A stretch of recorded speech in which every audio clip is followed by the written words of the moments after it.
Hello, everyone. It is Books and Looks TV. Today, we will be asking the question: does pretty privilege exist for dark skinned women? Now, pretty privilege generally is based on white European standards. It's a globalized construct, and often it is seen in the media. So, that is why many light skinned and biracial women have more privileges and opportunities because they are closer to looking like a white woman than many black women or any other woman of color. So let's look at some brief history of colorism. So one measurement of colorism is the brown paper bag test. Now the brown paper bag test is a pretty old concept, but it still reigns true to this day. So basically, if you are as light as a paper bag or lighter, you would be deemed as beautiful. Now, that is why oftentimes a lot of black men pursue women that are non black and are biracial, light skinned, etc. It's deemed as beautiful. The Baby and Yo Gotti were recently criticized for this in their recent music video. But what about women who may have European features but are dark skinned? Or what about just some dark skinned women who are strikingly beautiful? Do they have pretty privilege? Is it possible? Well, I'll let you decide that, but I just want to look at some dark skinned women who have been popular in the media in maybe the last 20 or 30 years. The first person we will look at is Alicia Rogers.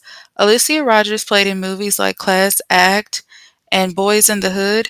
She was often the love interest of guys in the movie. She was beautiful, confident, and she had an amazing body.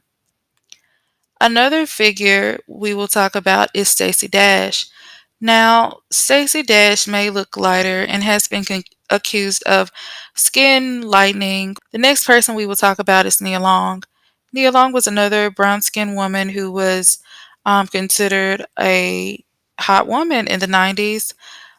She played in various movies like Love Jones and Fridays, girlfriend of Will Smith in Fresh Prince. So Nia Long was also a woman who was deemed attractive. Naomi Campbell was one of the first dark skinned women models in America. She's known for her amazing strut, and she's often referenced in music. Next, we have Kim Porter. Kim Porter is a beautiful woman. She was also a model around the time of Kim Porter. She is unfortunately known as being P. Diddy's baby mama, but she is much more than that. What is so amazing about Kim Porter is that she actually left Diddy because he cheated on her during her pregnancy, and she believed that black women deserve more, and she didn't want to be someone who sat aside waiting for him to get things right. So I actually admire that about Kim Porter. Next is Brandy. Now, Brandy is probably the biggest dark skinned international superstar. Brandy was a singer, actress. She had her own television show. She won many awards. She was the first black Disney princess. And Brandy just had it going on. She's stylish, modelish in her show, Moesha. She had so many different guys going after her, and she was never deemed less than. So, Brandy is another brown skinned woman who I would consider to have pretty privilege. Next is Garcelle Beauvais. I'm not sure if I'm saying her last name correctly. It seems French. But anyway, she was the love interest on the Jamie Foxx show. But just her phenotype is what many would consider strikingly beautiful. Next is none other than the auntie, Angela Bassett. Angela Bassett even today is freaking gorgeous. She has an amazing body, and in all her movies, she was either like a mother or she just wasn't gonna like tolerate bullshit. She's beautiful, she's brown skin, and we love her. Next up is Kelly Rowe. As you know, Kelly Rowland often is compared to Beyonce, specifically her vocals. She A lot of people will say that her vocals is just as good, if not better, than Beyonce's. And even Beyonce has acknowledged that Kelly can sing better than her. But in the group, Kelly kind of was outshined by Beyonce. I mean, Beyonce pretty much outshined everyone, but her being a darker skinned woman pretty much wasn't considered beautiful as Roland. That. You know what? I had great women in my life to help me overcome that. I remember I went through a period where I didn't embrace my chocolatiness. I don't know if that's a word, but I didn't embrace just my chocolate lifestyle. Just being a chocolate, lovely brown skinned girl and being proud of that. And I remember Tina knows, B's mom. I remember being out in the sun and I was trying to shield myself from the sun, and she said, "Are you crazy?" She said, "You are absolutely gorgeous," and just told me how beautiful I was and how rare chocolate is and how gorgeous the skin is and all of this stuff. And I was just like, yeah, like a light went off, you know what I mean? And so between her and my mother and then me sitting out in the sun a little more just to be a little bit more chocolate, Right? yeah, you just embrace it. You embrace everything that you are. Of course, a lot of people are saying, "Oh, I always thought Kelly was beautiful." But back in the day, I never heard anyone talk about how much they adored Kelly.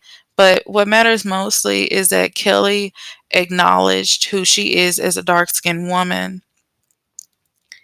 Next up is Next up is Keke Palmer. Keke Palmer, she kind of reminds me of Brandy. Aside from her being playing Cinderella on Broadway, she was a child star as well, and she always has her hands in different hats. So Keke Palmer, I would say, has some Eurocentric features, and she is a dark-skinned woman with pretty privilege, in my opinion. Next up is Michelle Obama. Now, I know a lot of people will probably debate me on this. Michelle Obama, I would say, has pretty privilege among black people in a sense where she's stylish, she's intelligent, like she's the ideal woman or wife that a lot of people would say. Unfortunately, her, like a lot of other women on the list, have been masculinized. Masculine, I can't say the word, but you know what I mean. They have been considered manly because of their dark skin. Her in particular, she is a tall, dark skinned woman.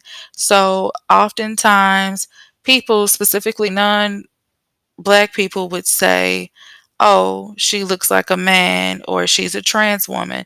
So they were being transphobic and really rude to the first lady of the time. But everyone knows that she is gorgeous. Another woman that I would like to acknowledge is Lupita. Now, what's interesting about Lupita is she is what many I think that Lupita honestly looks like the average dark skinned woman. Not to say that she's not beautiful, but like she has like Afrocentric features and short hair. Now, every dark skinned woman doesn't have short hair, don't get me wrong. But what's interesting is that if you were a dark skinned woman growing up with hair like Lupita's, like cut off in the United States, baby, people would talk to you badly because, like, if you don't have long, flowy hair, like, you're not deemed as beautiful. So the fact that Lupita is now deemed as beautiful is great and strange in a way because it just was unheard of. Like, if you're going to be Lupita, you're supposed to have like hair on your head or some type of loose curl pattern, and Lupita doesn't have that. But she is deemed as beautiful, and I've heard that people say, "Oh, it wasn't until she played a submissive role in 12 Years a Slave that she was deemed as beautiful." But either way, I think that Lupita is beautiful, and it is good that there are black girls who look like her who can see her in general doing positive things and feel beautiful. Next up is Cash Doll. Now, Cash Doll is someone who has denied colorism, but aside from that, I would say that Cash Doll is pretty for a dark skinned girl, specifically extraordinary pretty. She has this amazing body, first of all, that a lot of people would pay um, plastic surgeons to get, but it's hers naturally, and she uses her femininity to capture her audience and keep people's attention, in my opinion. And last but not least is Ryan Destiny.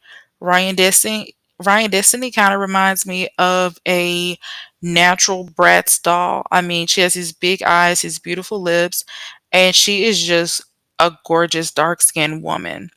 Now, there are a few people I did leave off the list, of course, for time's sake, but I want to know, do you consider these women the average looking black woman or dark skinned women? Do you think that these women have had privileges, or do you feel like there's been a shift in people appreciating dark skin versus now? Or do you just think that pretty privilege for dark skinned women doesn't exist? Whatever you feel, could you post it in the comments? And thank you for watching, and see you next time.